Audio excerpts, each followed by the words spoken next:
For me, one of the key aims was to help students to contextualise people's lived experiences. And in social work, we talk a lot about working with people's internal and external worlds. But in practice, a lot of social work is very individually focused, it's very casework focused. And I do believe that social workers need to communicate well. I think they need excellent communication interviewing skills. I think they need a good sound psychological knowledge base. But I also think, if we're thinking about an internal-external link, they also need awareness around more sociological understandings about practice.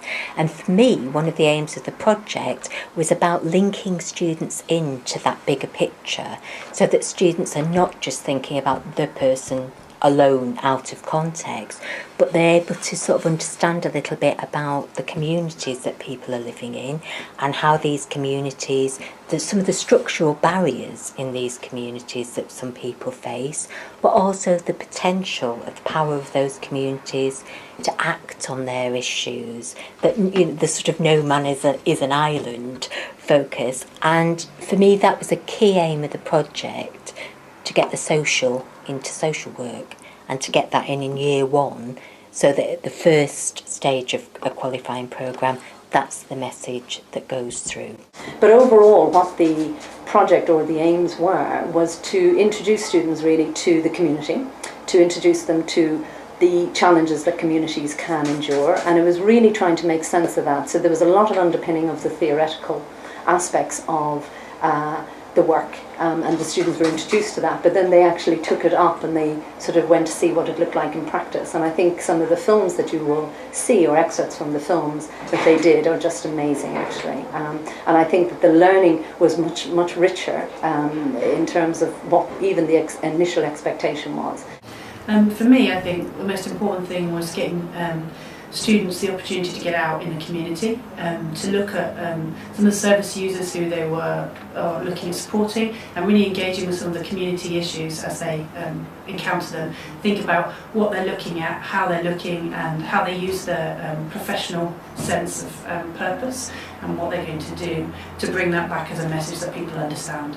Well, the thing about this particular project is that it's very difficult to learn about community in the lecture theatre. You actually have to go out and meet people, go into that community, meet people in that community, and find out what it's about by actually talking to people, rather than just sort of sitting and maybe reading textbooks or listening to somebody tell you about that community. So that was very valuable, because when we were researching the subject matter for the film, we went out to meet a lot of mothers with children with disabilities, and just simply the act of going to meet them with the premise of the fact that you were going to be doing a film and talking to them about that, they would open up and be quite open about their life experiences, and you could find out more in 5 minutes than you could in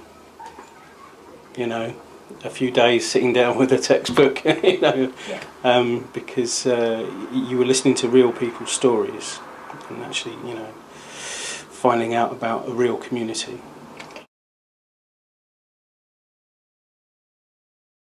My role is a video production technician with the Centre for Academic Practice Enhancement. So my role is actually to help staff make videos. So when this project came along, I'd actually worked with a couple of academics in social work before, and they asked me if I'd like to be involved, and I said absolutely, I'd love to. My role was to help them move, because social work was actually moving from one campus to another one. So my role was to help them with this project and help to find out what equipment, what software, what rooms were available for the students. Absolutely not. I didn't have any experience of filmmaking at all, nothing. So it was a bit of a shock, but it was a good shock, it was fun. I do not have any filmmaking experience before the project. However, after some training, I realized that actually filmmaking was a skill that was easily learned and could be very enjoyable. Well, me personally, I didn't really have that much experience of filmmaking when I originally did it, but like I would say I'm quite quick learning that technical stuff anyway. So like I found it I found it quite easier to like learn how to do things. Yeah, but I didn't have no experience when I originally started though. They've actually brought in someone called Dan Lamoon. He was from a company called Seed Creativity, and he was going to help to train the staff on how to create digital stories. So his role was actually in digital storytelling. So I was going to help him set up the equipment and set up the software to help train the staff. So our job really was to train the staff in how to use the equipment, how to create videos, how to edit the videos together, and then by training the staff they can then train the students. I was quite worried about the sort of technical side of things, but I think, you know, we set the project up so we had a lot of support in that process.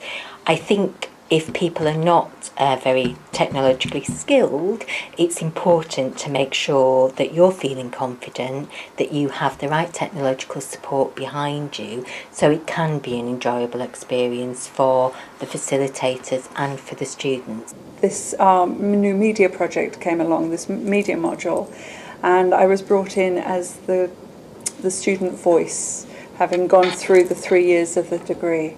And that's really where I came into the media module, and also to document it photographically as well.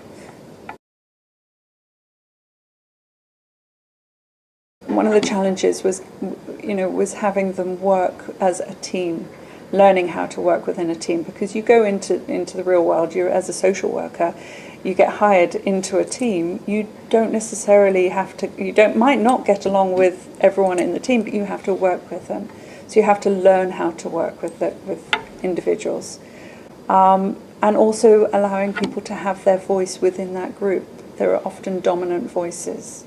And I think the challenge was to try and help people who were dominant to just step back a little bit and let the quieter voices come through, because they also have something important to add to it.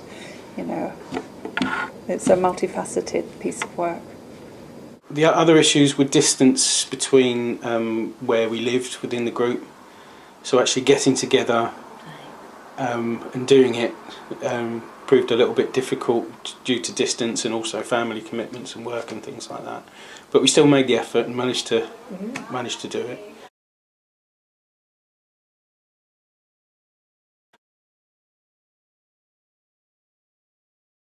I enjoyed the production of the filming because it was quite fun, like seeing all the different ideas people had and all the different design layouts and stuff, like all the different cutaways they used, and how some of them didn't even know how to use a camera and use the program, and they did it really well. Discussing their ideas, hearing these amazing ideas, things that make you go, oh, I didn't think of that, that's actually really interesting. And then watching them come to fruition, watching them develop and grow, and seeing how the groups of students start building and forming their friendships, or not necessarily friendships, but maybe working partnerships.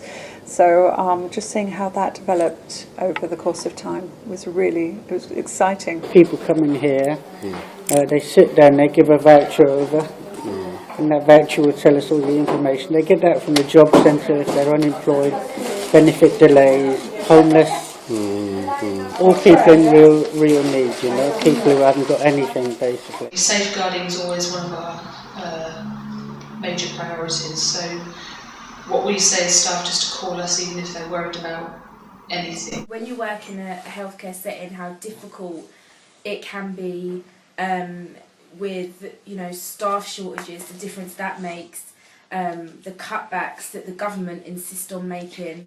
The mothers went on to highlight some of the barriers to reporting incidents. Like someone to feel safe that they can go in there and say, I need help, and without being chastised, not being judgmental. It's a fantastic thing to do, because there are lots of different aspects of it that are beneficial. It's not just the end product. The end product is almost a moot point. It's actually the process, which is the most important part of it, what you learn, what you experience, how you work together as a team, how you work together with people, how you learn new things, pick up new skills. There were some people that had never done it before, I think, and just took to it very naturally and enjoyed it very much, so it's something that they could do again in the future. What would your opinion be? I absolutely loved it. I loved it, and it was always, it's that thing where you always surprise my students. So you approach a way of teaching which you're so sort of thinking about it just from your point of view, and how you're going to deliver it and all your issues, and then suddenly all these surprises came up and you're like, wow. Yeah. And then, you know, it was hard work. Yeah. And I nearly killed myself in the editing studio a couple of times, but that's being a bit of a drama queen. Yeah, but it was worth it. Yeah, excellent. Good. Well, I think let's see what we can do in the future with this stuff. Yeah, brilliant.